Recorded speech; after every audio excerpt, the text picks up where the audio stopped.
വുളൂവെടുത്ത് ഖിബിലയിലേക്ക് തിരിഞ്ഞിരുന്ന് ഒരു പേജെങ്കിലും നമ്മൾ ഓതാൻ സമയം കണ്ടെത്തണേ.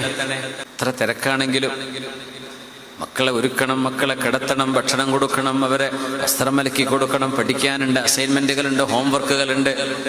എന്റെ പൊന്നുമക്കളെ, വിദ്യാർത്ഥിനികളെ, ഈ വിശുദ്ധ ഗ്രന്ഥത്തോടുള്ള ബന്ധമെങ്ങാനും മറ്റുപോയാൽ ചാർജില്ലാത്ത ഡെഡായി കിടക്കുന്ന ബാറ്ററി കൊണ്ട് ഏത് മൊബൈൽ വർക്ക് ചെയ്യാനാണ്? മനുഷ്യന്റെ ശരീരം ഡെഡായി പോകും. മുഅ്മിനീങ്ങളെ, സത്യവിശ്വാസിനികളെ, ഇതൊരു ബാറ്ററിയാണ്, ഇതൊരു ചാർജാണ്. ആ ചാർജ് ചെയ്തില്ലെങ്കിൽ നമ്മൾ എന്തിനു കൊള്ളും? പിന്നെ ലോകത്ത് കാണുന്ന എല്ലാ തരത്തിലുമുള്ള ഭൗതികതയുടെ തേരോട്ടത്തിന്റെ ഭാഗമായി നമ്മളും ഓടാൻ തുടങ്ങും. യൂട്യൂബർമാരും ഇൻഫ്ലുവൻസേഴ്സും കാണിച്ചു കൂട്ടുന്നതൊക്കെ ശരിയാണെന്ന് പറയാൻ തുടങ്ങും.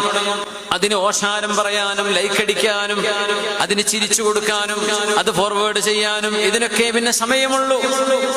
സമാധാനം ലോകത്ത് വേണമെന്ന് നിങ്ങൾ ആഗ്രഹിക്കുന്നുണ്ടോ?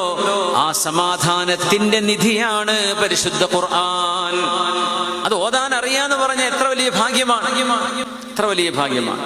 അറബ് ഭാഷ അറിയാത്തവർക്ക് പോലും ഖുർആൻ മനഃപ്പാഠമാക്കാൻ അല്ലാഹു എളുപ്പമാക്കി കൊടുക്കുന്നില്ലേ?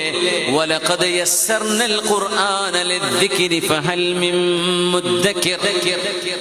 ഇത് മനഃപ്പാഠമാക്കാൻ എളുപ്പമാണ്. അറബ് ഭാഷ എളുപ്പമുള്ള ഭാഷയല്ല, പക്ഷേ ഖുർആനിന്റെ ഭാഷ മനഃപ്പാഠമാക്കാൻ വളരെ എളുപ്പമാണ്. എന്തുകൊണ്ട്? ഇത് മനുഷ്യന് വേണ്ട ശ്വാസമാണ്. അത് വേണമെന്ന് ആഗ്രഹിക്കുന്നവർക്ക് അല്ലാഹു വാരിക്കോരി കൊടുക്കുകയാണ്, വാരിക്കോരി കൊടുക്കുക. എന്തൊക്കെ സംവിധാനങ്ങളുണ്ടെന്ന് ഇവിടെ, എന്തൊക്കെ സംവിധാനങ്ങളുണ്ട്.